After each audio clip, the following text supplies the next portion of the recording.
Are you currently traveling in Europe or maybe have a Christmas market trip scheduled this winter and not really sure how to get around? You might want to consider taking a bus. Recently, we took a bus from Poland to Slovakia.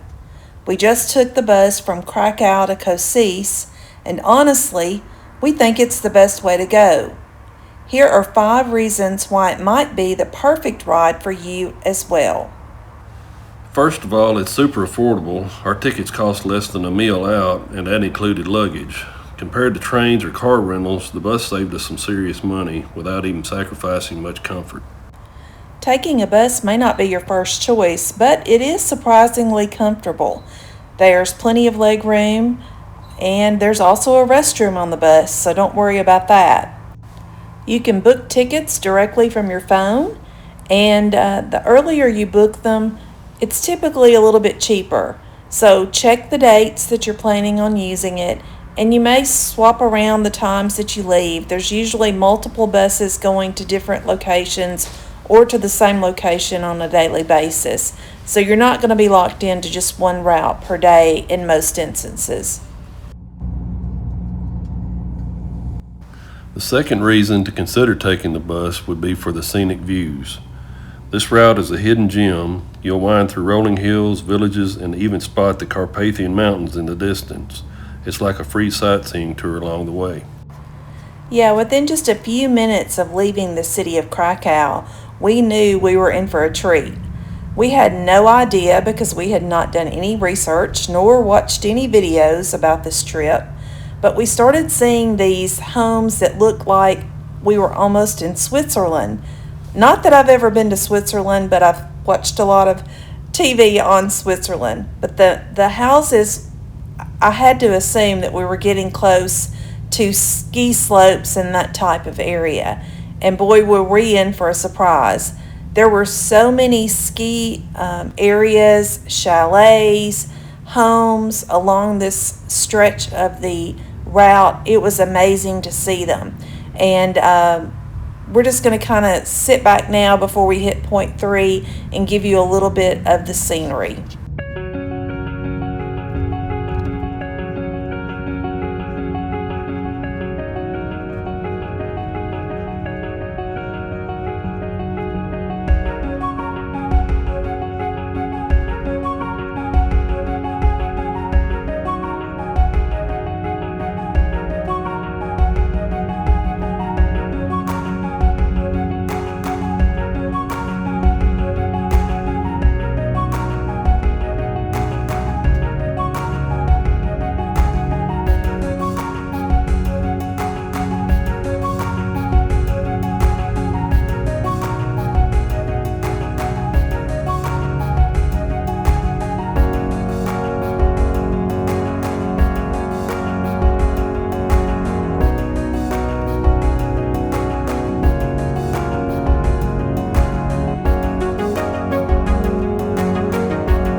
The third reason for considering a bus is it's direct and easy. There's no transfers, it's no hassle. We hopped on in Krakow and 5 hours later we were in Košice. Simple, plus you don't have to worry about tolls, gas, or driving in a foreign country. And as you can see from these 2-lane roads going around this mountain, it's probably best leave the driving up to the professionals in this area. It's such a beautiful country, you wouldn't want to be focused on the road. You're going to miss all the scenery around you if you're having to drive. As Russell said, it was a direct, no transfers of buses or anything like that. It was 5 hours almost, but it really did go by very quickly. The bus did make probably, 6 or 7 stops along the way, and there were a couple of times that you were allowed to get out and stretch your legs. There was even one time we stopped at a convenience store where the bus filled up, and I think they gave us about a 10 or 15 minute break to go inside if we wanted to get something to drink or a bite to eat. That's another thing to keep in mind, that you are allowed to bring food and drink on the bus. I would probably keep it at something fairly simple. I don't think you need to bring something that's very smelly or very messy on the bus, because you do have limited area and you definitely do not want to infringe on the comfortable state of your neighbors, I suppose. I know we mentioned scenic views in the Carpathian Mountains before. These mountains stretch across Central and Eastern Europe, and on this ride they peek out in the distance like something out of a fairy tale. Again, we had no idea that we were in for this treat. The Carpathians are the second longest mountain range in Europe, wrapping through 8 countries. They're known for dense forest, wildlife like lynx and bears, and stunning untouched landscapes. If you're taking this particular route, here's a tip. Be sure and sit on the right-hand side of the bus, leaving Krakow going to Košice. You're going to get the best views of the mountains on that side. Although there's not really a bad side of the bus, but I would recommend the right side for the best views of the Carpathians. So number 4, we may have already touched on this, is comfortable travel. The bus was clean, it had plenty of leg room, comes with free Wi-Fi, and yes, our luggage rolled underneath, or you can put in the overhead bin. Typically at the bus terminals, you will be greeted by the driver or an assistant who will check your ticket to make sure that you're actually getting on the correct bus.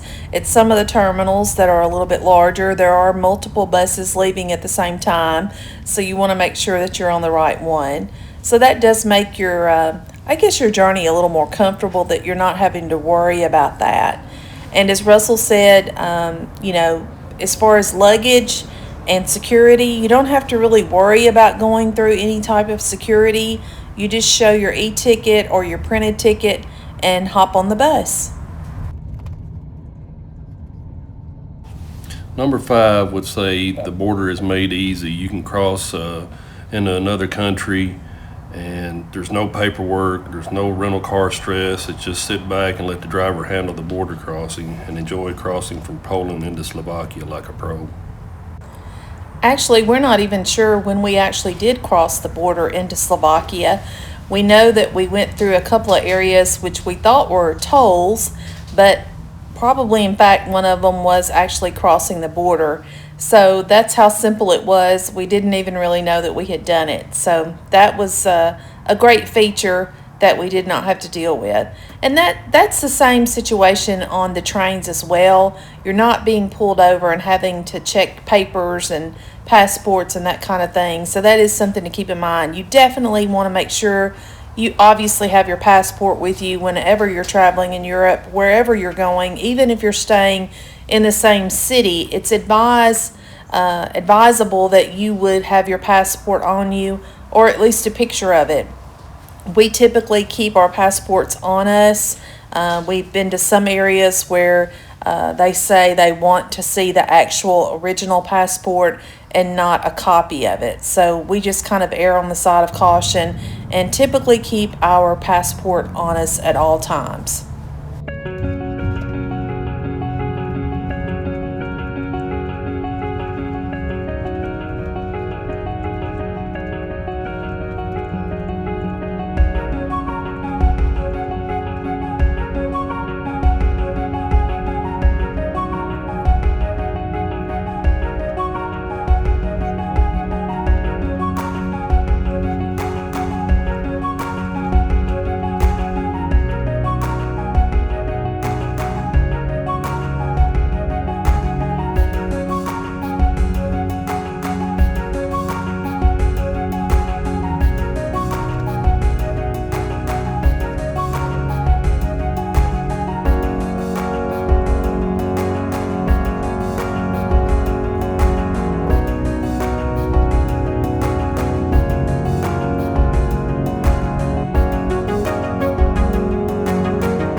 As we crossed over the last ridge of the Carpathians, the landscape changed dramatically. Suddenly, the dense forest and rugged hills gave way to a wide, flat horizon. We had entered the eastern Slovak lowland, one of the flattest and most fertile parts of the country. This is Slovakia's breadbasket. Fields stretch as far as the eye can see. In the summer, you might catch rows of sunflowers or corn swaying in the breeze. It's peaceful, quiet, and completely different from the mountain scenery just an hour before. Scattered across the lowlands are tiny villages where life moves at a slower pace. We saw tractors, hay bales, roadside shrines, and the occasional stork nesting on a chimney. It felt like a glimpse into rural life that most tourists never get to see. And while it's not dramatic like the mountains, there's something calming about this open space. It's a beautiful way to ease into the rhythm of eastern Slovakia, right before the bus rolls into Košice. So in wrapping up, is taking the bus from Krakow to Košice worth it? For the price, the views, and the ease of travel, we say absolutely yes. If you're over 50 and ready to roam, this is how we do it. Hit that like button, subscribe, and stay tuned for our adventures in Slovakia.